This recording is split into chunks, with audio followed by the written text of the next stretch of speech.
right, on to the week 3 preview. Feels weird just jumping straight from a week 2 review to a week 3 preview, but I've actually been I'm going to tally our results for the season, the sure bet upset and the betting spreads that we pick. We had a pretty good week in round 1. We got all of our sure bets, most of our upsets, thanks to the Dallas Cowboys, and then the spreads, bit of a different story. Pilch did all right. He was in the positive, me and Kurt, not so much, but we'll try and rewrite those wrongs this week. All right, sure bet, boys. Curtis, who are you locking in here? Got the Cardinals over the Jags. Jags look pretty dog shit in that first week. In first and second week, to be fair. So, gonna back those Cardinals with a big performance from Kyler again. Yeah, I'm assuming that one's not televised in Australia. I want to see Arizona so bad. They're like one of my favorite teams to watch, but if they're going to keep playing the Jags, I don't think we're going to get to watch them anytime soon.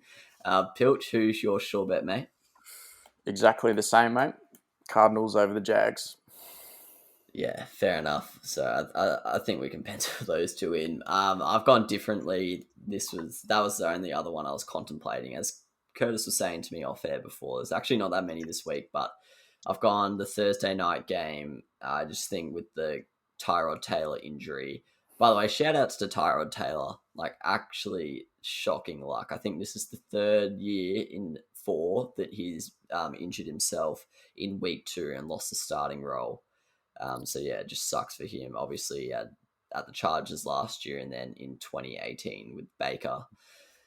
And he was actually looking all right. But I just think, no criticism to this new bloke, but pretty much it is his first start up against a red-hot defense.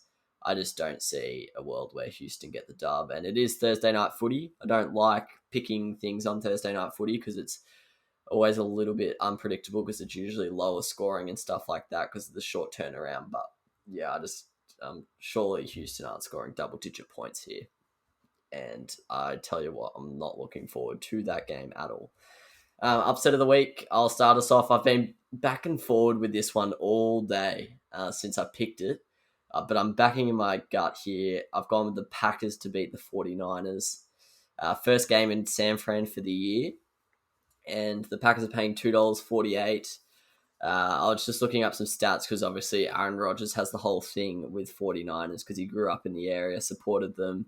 They had picked 1 in the draft that Rodgers went and they took Alex Smith over him, and then Rodgers famously slid all the way down to 24th. So, wanted to have a look at the history there, and he averages a passer rating of 107 against San Francisco. So, I'm backing in a Rodgers clinic. I don't think it's a fact that San Fran's offense did not look good at all against Philadelphia.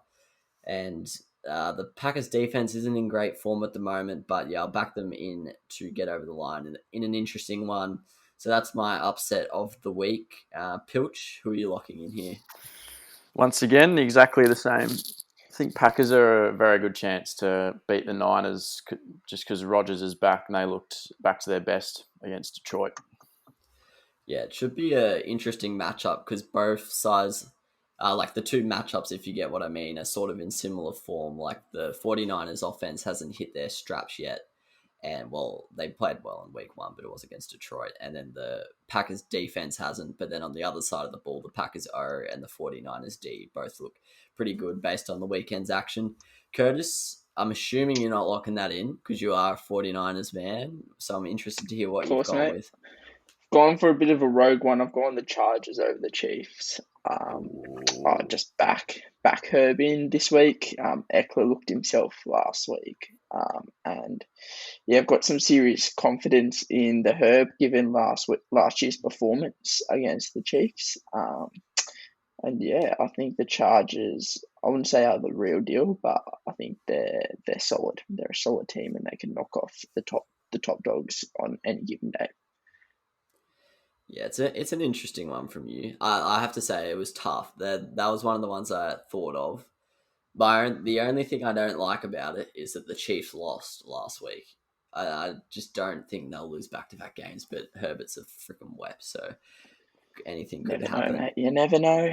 All right, spreads time. I went pretty much 1 from 5 last week, so I need to rewrite my wrongs. I've gone fewer this week, so hopefully that means I've concentrated my picks more and just gone with the good ones.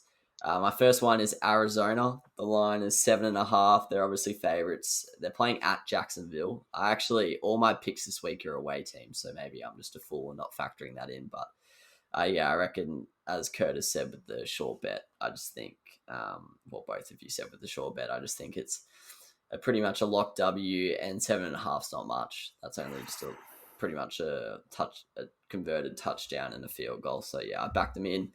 And then my other two are underdogs. This is a rogue one because they obviously put on an absolute stinker on the weekend. But the Jets at the Broncos, the line's 10.5. Both have great defenses, and that's what I'm hoping keeps it low scoring. And hopefully that's why the margin is less than 10.5. Obviously, wouldn't pick the Jets in head to head, but I can foresee it being like a cheeky 19-12 sort of situation here. 4 interceptions for the game. Stiff on Teddy. And then my final one, Bears at the Browns. Browns have a few injuries like Jarvis Landry and stuff. Not sure if Odell's going to play. I think they will make him play.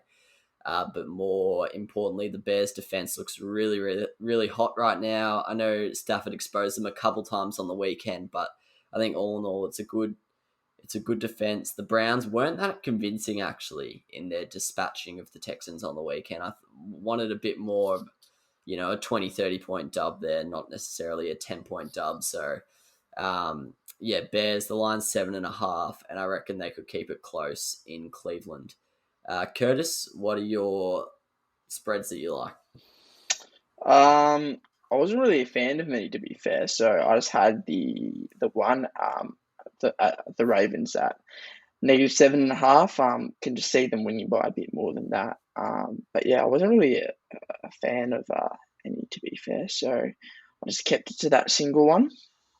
Yeah, I found this week a bit tougher in all sort of all sections, but then again, I cooked it last week, so maybe last week was hard and I was just a baker. But Pilch, who are you going with here, mate? Naturally, Cardinals -7.5 and Packers +3.5, and then I'm going to go Indy +5.5 against the Titans. Just think that'll be a close game, divisional matchup. I think 5.5's too big. Yeah, I tell you what, if I didn't have question marks about Wentz's health, that was going to be my upset of the week.